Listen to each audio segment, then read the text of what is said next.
ভিক্ষুক রাস্তা দিয়া যায় আর জমিদারের পুত্রবধূও যায়। একজন সামনের থেকে আসতেছে, একজন সামনের দিকে যাইতেছে। দুইজনের ক্রসিং এর সময় ভিক্ষুকের গায়ের কাদা জমিদারের পুত্রবধূর গায়ে লেগে গেছে। সে দুনিয়া আন্ধার করে ফেলছে, স্বামীকে ডাইকা নিয়ে আসছে, বলছে ভিক্ষুক আমার কাপড় নষ্ট করে দিছে। সে শুধু ভিক্ষুক ছিল না, বৃদ্ধ ছিল।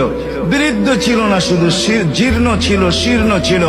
শরীরে কাপড় ছিল না, ফাটা চিরা কাপড় ছিল। পায়ে জুতা ছিল না, পেটে ভাত ছিল না।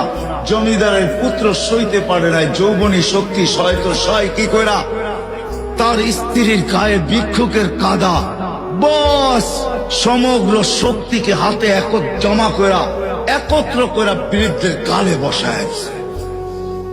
বৃদ্ধ কিচ্ছু বলে নাই, শুধু উপরের দিকে তাকায় দুই তিনটা শব্দ উচ্চারণ করছেন। শব্দগুলা হলো ইয়া মাল্লা তারা হলো ওয়ুন, ও আল্লাহ চোখে দেখা যায় না। ও তারা কুল্লা শাই, তুই সব দেখিস। ফারা তারা মা বি, তুই কি দেখিস না আমার সাথে কি ঘটতেছে? এটা কি দেখিস না? বলতে দেরি যুবক, মরতে দেরি হয় না। জমিদার চলে আসছে, প্রতিশোধ নিবে। বৃদ্ধের একদিকে মুস্কি হাসি, একদিকে বলতেছে প্রেমের খেলা এমনই হয়।